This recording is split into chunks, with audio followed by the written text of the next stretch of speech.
L-Għodwa tajba. Illum 23 ta' Novembru, il-Knisja Kattolika madwar id-dinja tiċċelebra s-solennità ta' Kristu Re, Kristu Sultan fuq id-dinja u l-univers kollu.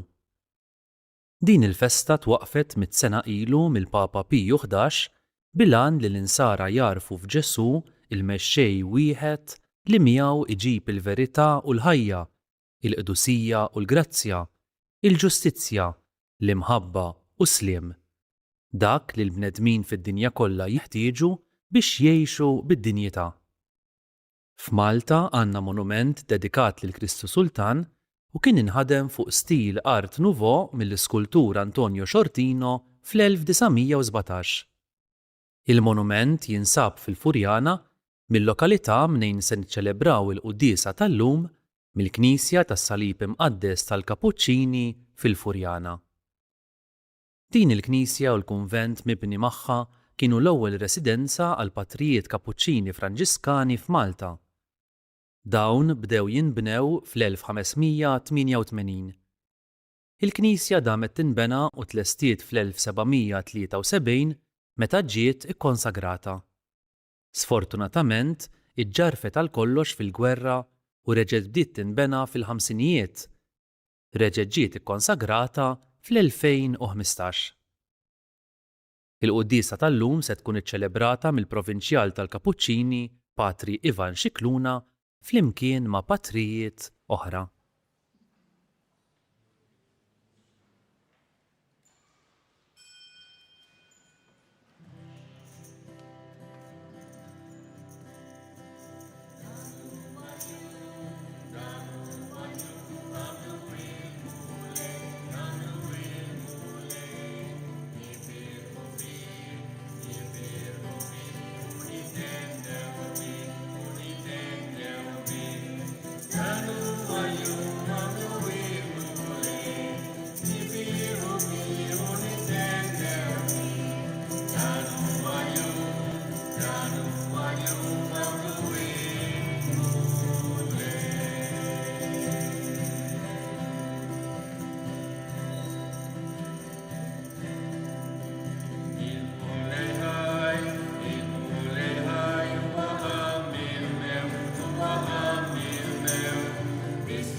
Fl-isem tal-Missier, tal-Iben u tal-Ispiritu Santu, il-mulej ma'kom, il-ħadd it-tajjeb il-kulħadd.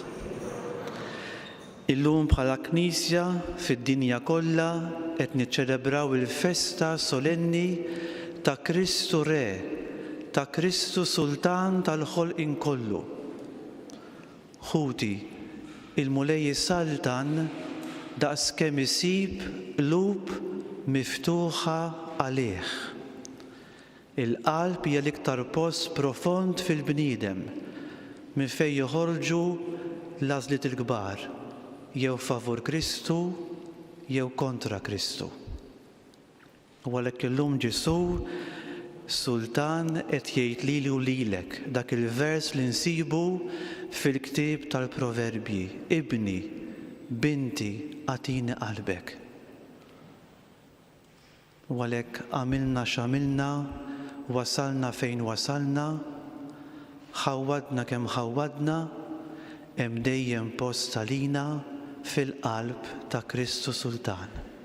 Din hija t-tama tagħna. Ejja għalhekk nibdew billi narfu li aħna midinbin maħbubin mill-mulej, ejjew nilqgħu il-maħfra tiegħu.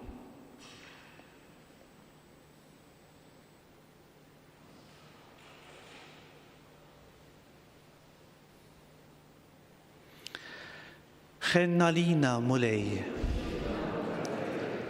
uri lilna mulej il-ħnina tiegħek.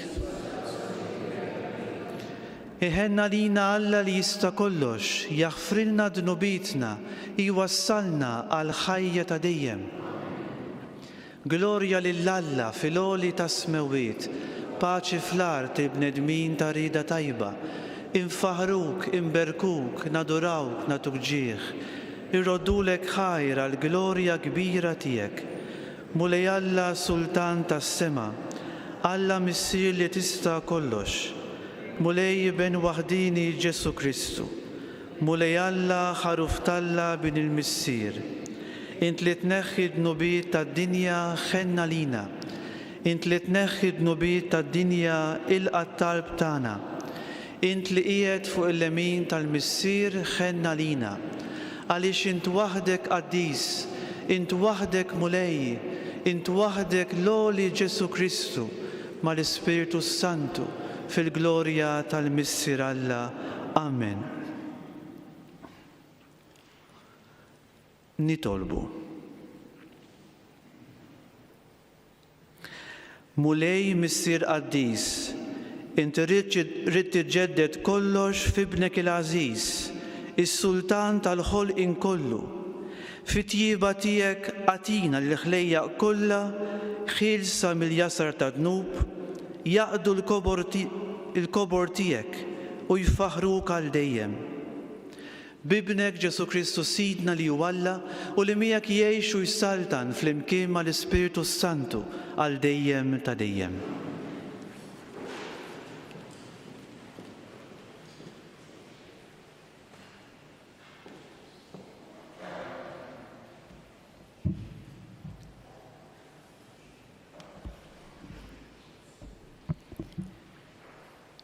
Qari mit-tieni ktieb ta' Samwel. F'dak iż-żmien, it-tribujiet kollha ta' Iżrael ġew għand David f'Hebron u qalulu: Arana, għadmek u laħmek aħna. Fl-imoddi meta Sawl kien sultan fuqna, kont int li kont toħroġ lill-Iżrael għall-gwerra u ġġibhom lura. U l-mulej qallek: int attira l-poplu tiegħi u tkun prinċep fuq Iżrael. U x-xjuħ kollha ta' Iżrael ġew għand is-Sultan f'Hebron. U s-Sultan David għamel patt magħhom f'Hebron quddiem il-mulej. U lil David dilkuh sultan fuq Iżrael. Il-kelma tal-mulej inroddu ħajr lill-Alla. Sejrin ferħana f'dar il-mulej flimkien. Sejrin ferħana f'dar il-mulej. Fraħt meta qaluli sejrin f'dar il-mulej. Diġà qegħdin riġlejna fi bwiekek Ġerusalemm flimkien. Sejrin ferħana f'dar il-mulej. Ġerusalemm mibnija bħal belt maquda ħaġa waħda. Leja it-tribujiet jitilgħu it-tribujiet tal-mulej flimkien. Sejrin ferħana f'dar il-mulej. Biex skont il-liġi ta' Iżrael ifaħru isem il-mulej. Għax hemm twaqqfu it-tronijiet tal-ħaq, it-tronijiet ta' dar ta' David flimkien. Sejrin ferħana f'dar il-mulej.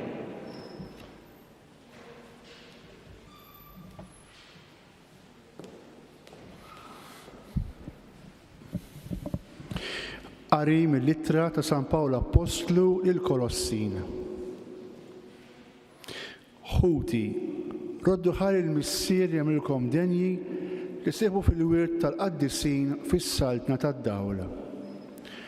U ħalisna mill-ħaqba tad-dlam u daħħalna fis-saltna ta' Ibnu l-Maħbub li biħanna l-fidwa il-maħfra tad-dnubiet.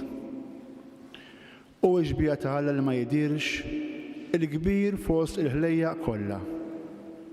Għax fih kien maħluq kollox fis-sema u fl-art, dak li jidher u dak li ma jidirx, troni u ħakmiet, prinċipati u setat. Kollox bih u lih kien maħluq u li qabel kollox, u kollox fih qiegħed iżomm. U r-ras tal-ġiseb li hu l-Knisja, u li hu l-bidu l-kbir li qam mill-imwiet sabiex ikunu l-ewwel f'kollox. Ekk għall-oġbu li jtammar fih il-milja kollha biħa l-oġbu jerġa' jħabbeb kollox miegħu bid-dem tiegħu imxered fuq is-salib. Ġib islim permezz tiegħu fis-sema u fl-art. Il-kelma tal-mulej, ir-roddu ħajr lill-Alla.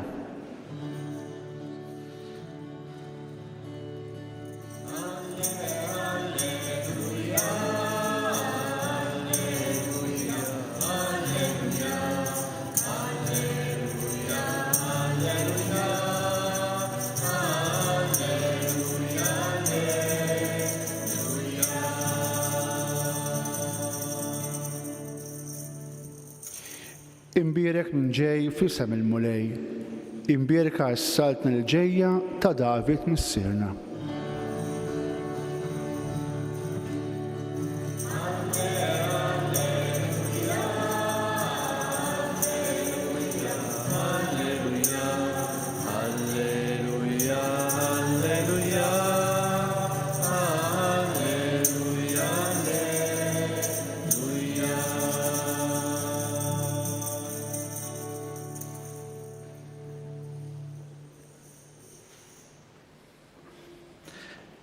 Il-mulej ma'kom. Il-qari mill-Evanġelju skont San Luqa.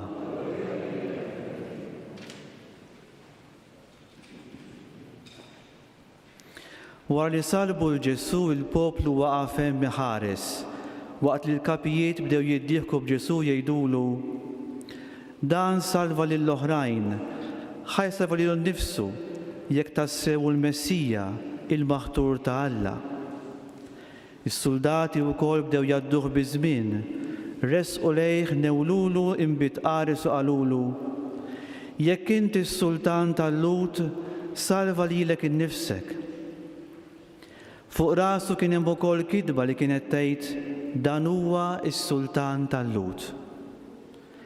Wieħed mill-ħatjin imsalbin miegħu beda jgħajru jgħidlu: m'intix inti l-Messija, salva lilek innifsek u lilna. Imma qabes liħor ċanfru qallu: lanqas minn Alla int ma tibża, int li qiegħed taħt l-istess kundanna. Dan hija tassew ġusta, għax qed nieħdu dak li ħaqna ta' kull ma għamilna, imma dan ma għamel xejn ħażin.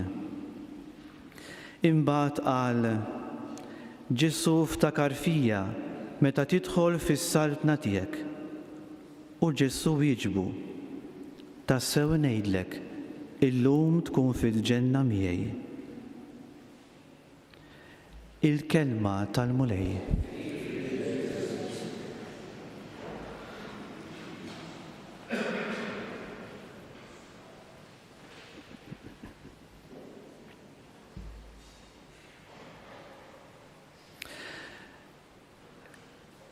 Ħuti, waħda mill-kelmiet importanti f'San Luqa li minnu qrajna llum il-Vanġelu hija l-kelma illum. Luqa dil-kelma jużata spiss bi skop partikolari biex tfisser mhux biss illum f'sens ta' ġurnata, data, ħin fi żmien partikolari. Imma mument li fih Alla jintervjeni fil-ħajja tal-bniedem, mument ta' salvazzjoni. Ħantikom xi eżempji. Dejjem skont San Luqa, fir-rakkonti ta' twelid ta' Ġesu dal-waqt il-milied nisimgħu li l-anġeli li r-rajja qalulhom, ħabrulhom qed intukom aħbar ta' ferħ kbir, illum twildilkom is-Salvatur. Meta Ġesu maran Zakkew, rakkont li nsibuh f'San Luqa wkoll, u Zakkew ikkonverta u ħass li għandu jrott għal dak li seraq, Ġesu wieġeb u qal: illum f'din id-dar ġiet is-salvazzjoni. Kif smajna llum f'rakkont mill-Isbaħ li nsibuh biss f'San Luqa dak id-dialogu teneru bejn Ħalil it-Tajjeb u Ġesu msallab. Ġesu qallu, ftakar fija meta tidħol fis-saltna tiegħek. Illum mal-ewwel Ġesu, illum tkun fil-ġenna miegħi. Hekk dil-kelma llum f'San Luqa dejjem insibuha mal-kelma salvazzjoni, għax kif qedtilkom, dak il-moment, dak l-lum huwa moment ta' salvazzjoni għal dik il-persuna jew għall-umanità.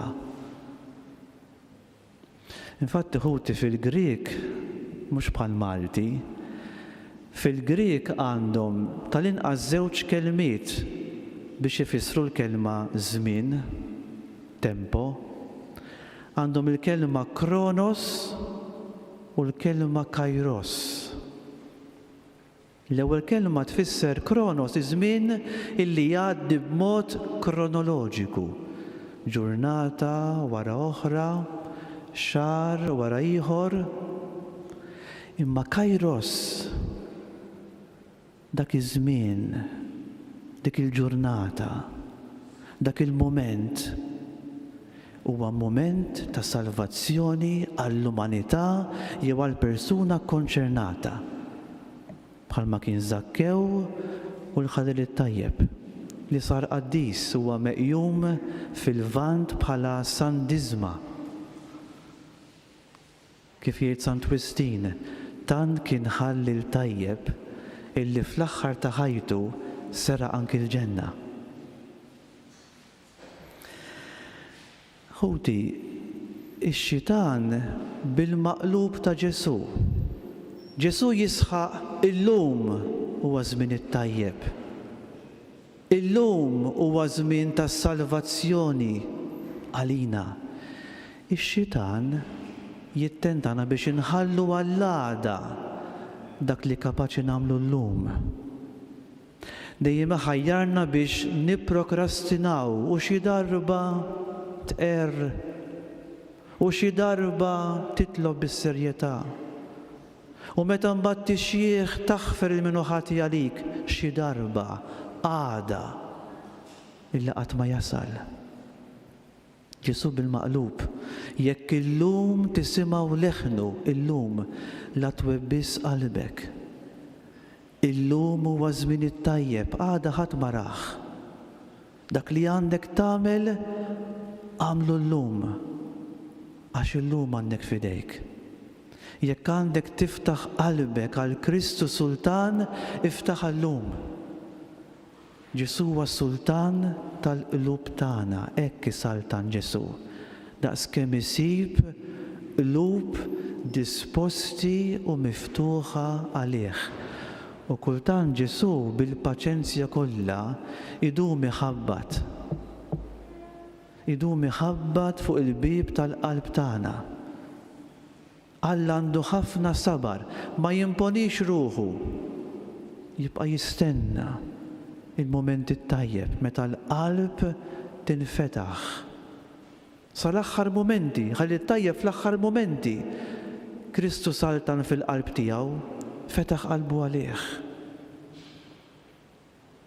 Hemm dik ix-xena mill-isbaħ fl-Apokalissi, l-aħħar ktieb tal-Bibja, Ġesu jħabbat fuq dak il-bib li huwa l-bib tal-qalb tagħna. Min jiftaħli, min jiftaħli.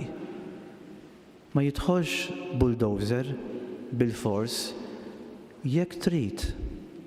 Min jiftaħli nidħol miegħu u nagħmel festa miegħu. Kien hemm artist li pitter dil-pittura li tinsab ġewwa l-Ingilterra f'mużew partikulari. Ġesu jħabbat fuq il-bieb. U nafu li f'dil pittura l-pittur l-artist ma pittirx pum minn barra. Għax dak il-bieb jinfetaħ biss minn ġewwa. Ġesu jħabbat, imma l-kontroll niftaħ xi jew le qiegħed f'idejna. U mal-bieb hemm ħafna ħaxix ħażin fil-pittura, ġifieri huwa bieb illi ilu ma jinfetaħ, trabba l-ħaxix miegħu,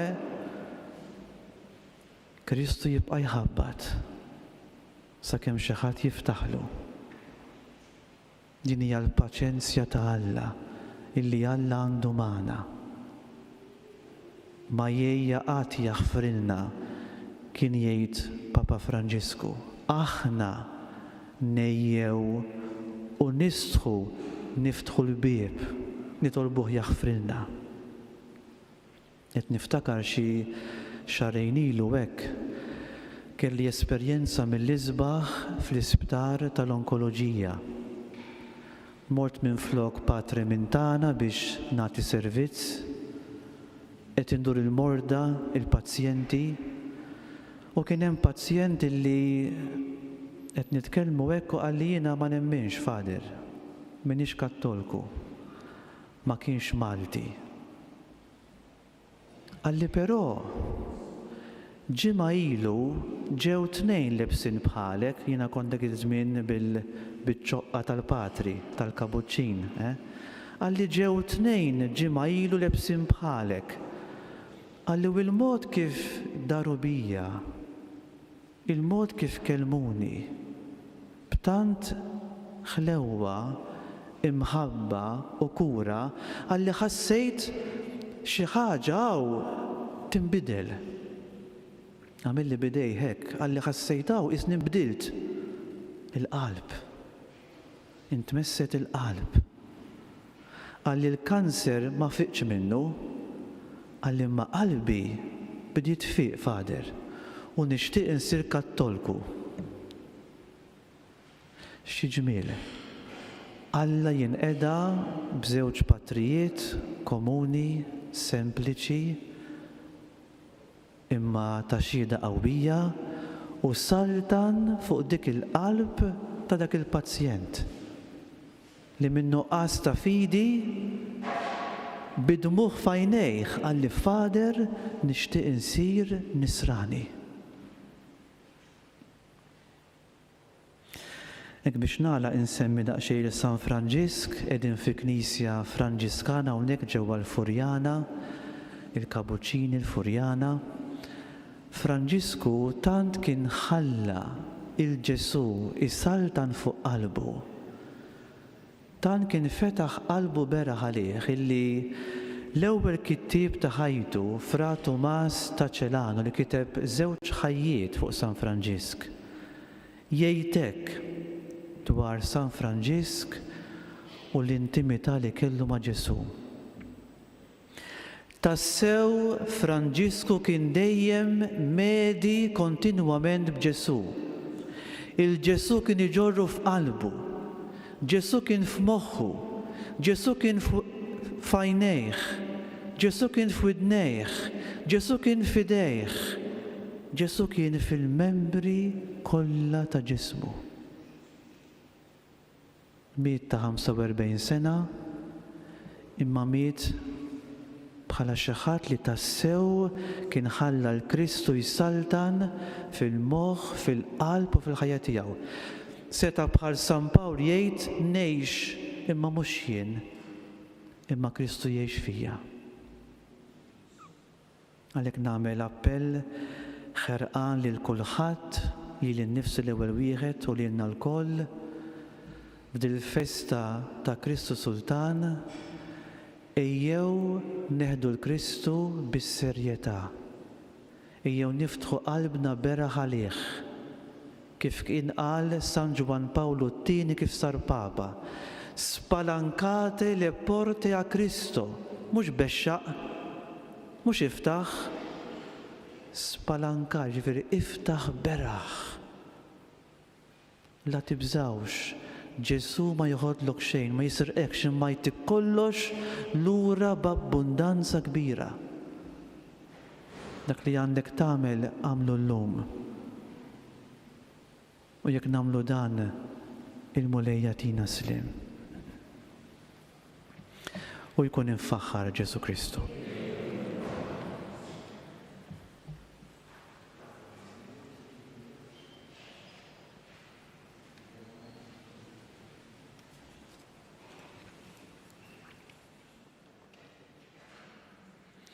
Dwar ismajna l-kelma ta' Alla u qsamnija fl-imkien jew issa nistqarru l-fidi tagħna billi ngħidu l-kredu fl-imkien.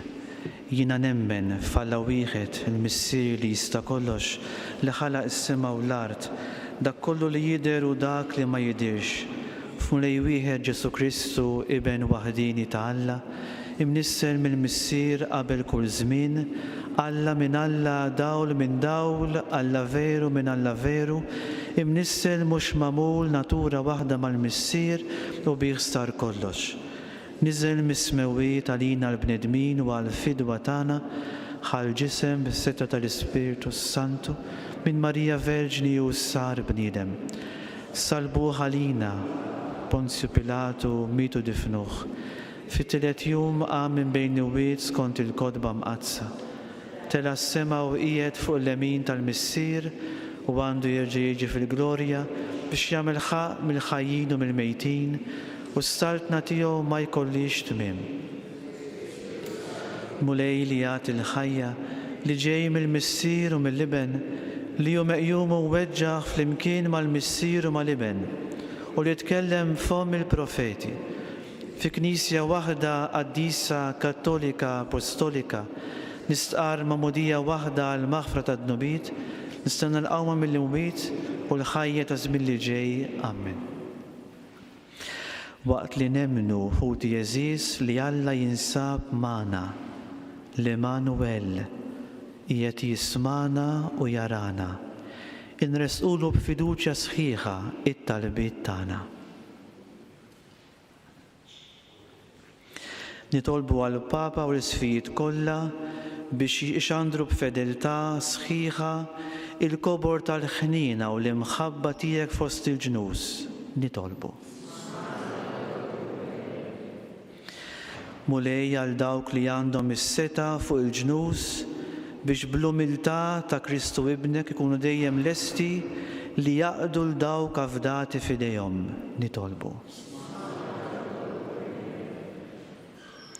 Għal dawk li huma mġarbin bid-dbatija biex maqudin ma' Kristu msallab ikunu huma wkoll għajn ta' fidwa għal bnedmin kollha. Nitolbu. U għalina l-koll li nġbarna hawnhekk f'ismek Mulej, imlina bil-qawwa tal-Ispiritu Santu biex niftħu qalbna, ħajjitna beraħ għalik, ħalli inti jissaltan fina u fid-dinja kollha. Nitolbu. Fiskiet tal-qalb inżidu talba personali tagħna.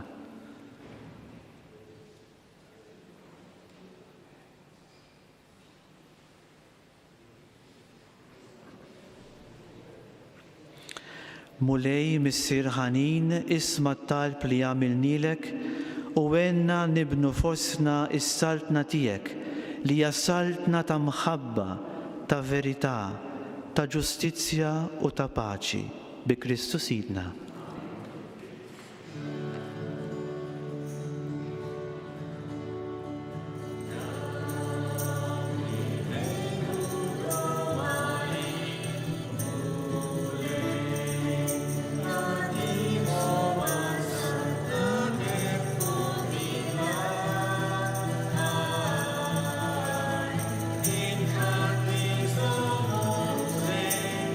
Ich will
Ejjew nitolbu ħuti biex sagrifiċċju tagħna jkun joġob il-Alla l-Missier li jista' kollox.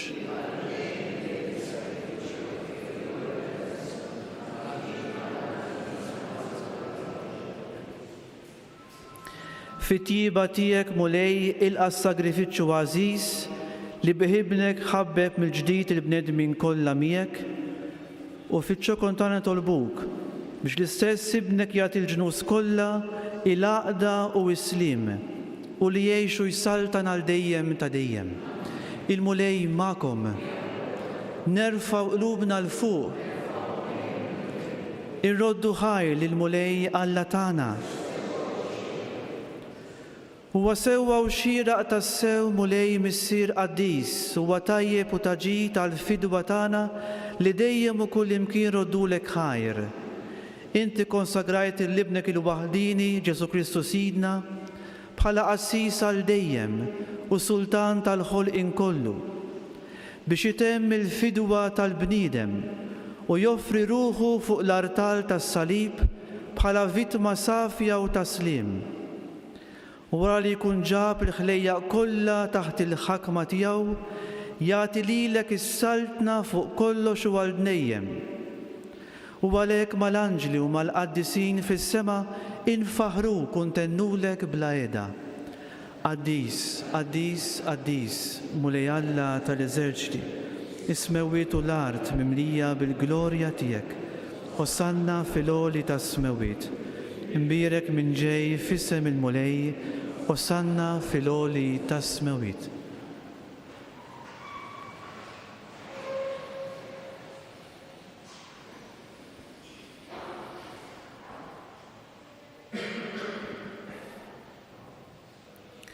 Mulej, inti tassew qaddis, inti l-lajn ta' kull qdusija u għalhekk qaddes dawn l-offerti bil-barka tal-Ispiritu qaddis tiegħek biex isiru għalina il-ġisem u id-demm ta' Sidna Ġesu Kristu li meta kien se jingħata biex minn rajh ibati ħa l-ħobs, radlek il-ħajr, qasam, taħ lid-dixxipli tiegħu u qal: Ħudu u kulu l-kol minn dan, għax dan huwa ġismi illi jingħata għalikom.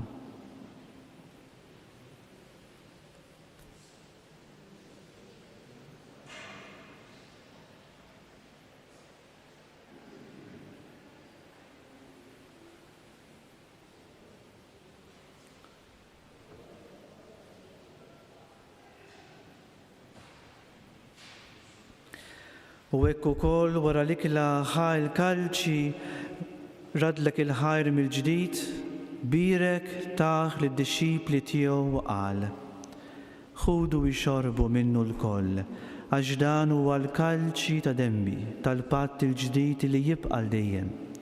Id-demm li jixxerret għalikom u għall-bnedmin kollha għal maħfra ta' dnubiet, għamlu dan b'tifkira tiegħi.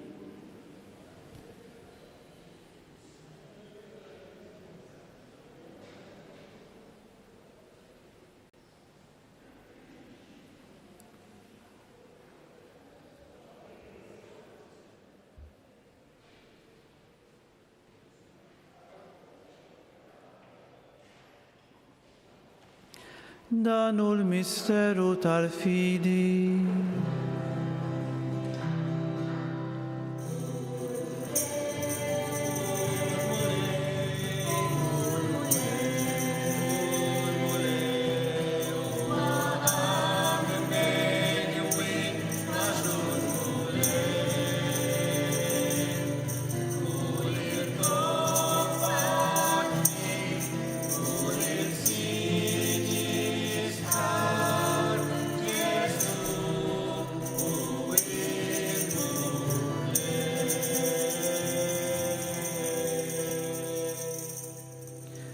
U għalhekk aħna nagħmlu dan tifkira tal-mewt u l-qawmin ta' Kristu Sidna qed nofrulek mulej il-ħobs tal-ħajja u l-kalċi tas-salvazzjoni u rroddulek ħajra xogħġbok tilqana hawn quddiemek biex naqduk.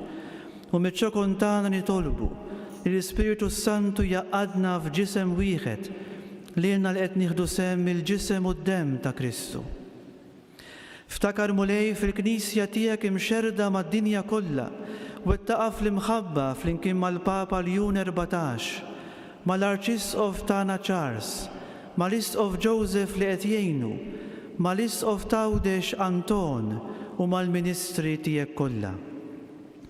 Ftakar ukoll futnu niraqdu bit-tama tal-qawmien, ftakar fil-mejtin kollha, daħħalhom quddiemek fid-dawl tas-sebħ tiegħek. Ħenna lina l-kol nitolbuk u għati lilna wkoll il-wirt tal-ħajja ta' dejjem. Flimkien mal-Verġni Mqazzom Malla Marija, mar-raġel tagħha San Giuseppe, mal-Apostli, ma' San Franġisku, Santa Clara, San George Preka u l-qaddisin kollha illi jgħixu fil-ħbiberija tiegħek sa mill-bidu tad-dinja. Għamel li magħhom infaħruk u nsebħuk b'Ġesu Kristu Ibnek.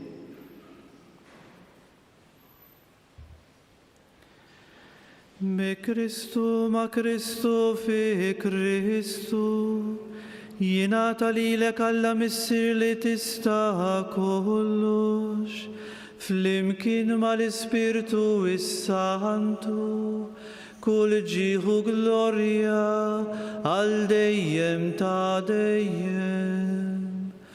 Amen.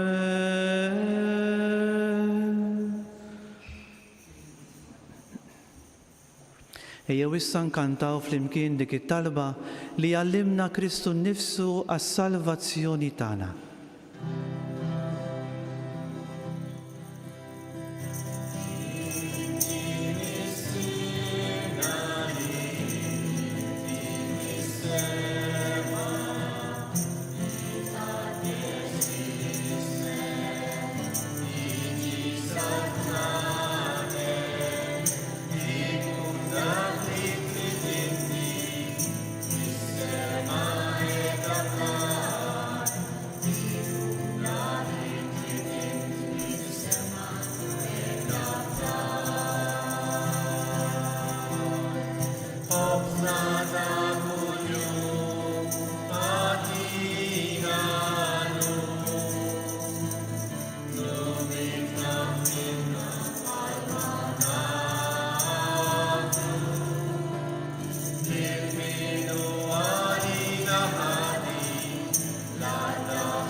Mulej, eħrissu nitolbuk minn kull deni u għatina fit-tjieba u fil-ħdna tiegħek il-paċi fi żmienna u fil-qalb tagħna biex inkunu ħielsa dejjem id-dnub, imħarsa minn kull inkwiet, waqt nistennew nittamaw lena u l-miġja tas-Salvatur tagħna Ġesu Kristu. Mulej Ġesu Kristu li jgħid l-Apostli tiegħek inħallilkom islim, natikom islim tiegħi, la tħarisx lejn dnubitna, imma lejn il-fidi tal-Knisja tiegħek, għatija slim u laqda li jintan trid fija, int li tgħixu s-saltan għal dejjem ta' dejjem. Il-paċi tal-mulej tkun dejjem magħkom. Għatu sinjal ta' paċi lil xulxin.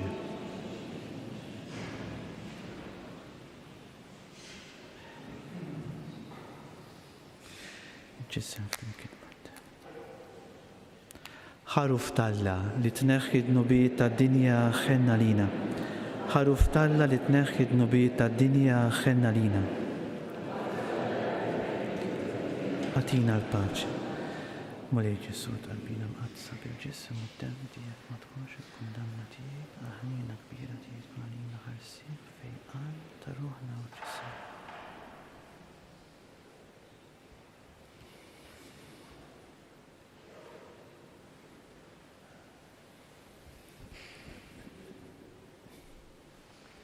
Danu l-ħaruf Talla, danu dak li jneħħi d-nubiet tad-dinja, ħen jindawk mistiedna biex jirċevuh. Mulej ma jistoqlix li tidħol taħt is-saqaf tiegħi, iżda jgħid biss kelma waħda u ruħi tkun imfejqa.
Waqt li narfu ħuti jeżis, id-don li rċevejna bit-qarbin imqaddes, ejjew napprezzaw li l-mulej ġewwa fina billi ngħidu flimkien O Ġesu Ewkaristija kun int il-ferħ u lena ta' ħajti kollha.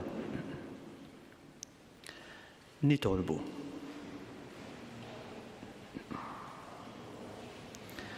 Mulejt qarbinna b'dan l-ikel tas-sema fit-tjiba tiegħek għamel li bħal mutaġġieħ kbir għalina li nħarsu t-tagħlim ta' Kristu, is-Sultan tal-ħolqien kollu, hekk ukoll ngħixu miegħu għal dejjem fis-saltna tiegħu tas-sema u li jgħixu jsaltan għal dejjem ta' dejjem.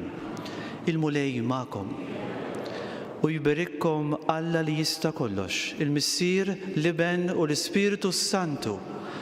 Morru u għejxu fil-paċi ta' Kristu. Il-ħadd ittajjeb il-kulħadd.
Grazzi tal-li naqattu magħna l din iċ-ċelebrazzjoni Ewkaristika mill-Knisja tas-Salib Imqaddes tal-Kapuċċini fil-Furjana.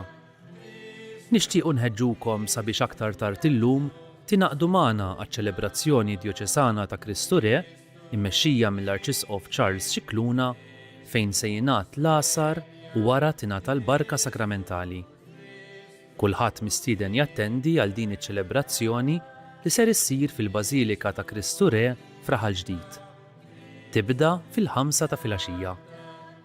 Din iċ-ċelebrazzjoni tixxandar fuq knisja.mt, Newsbook Malta u RTK 103.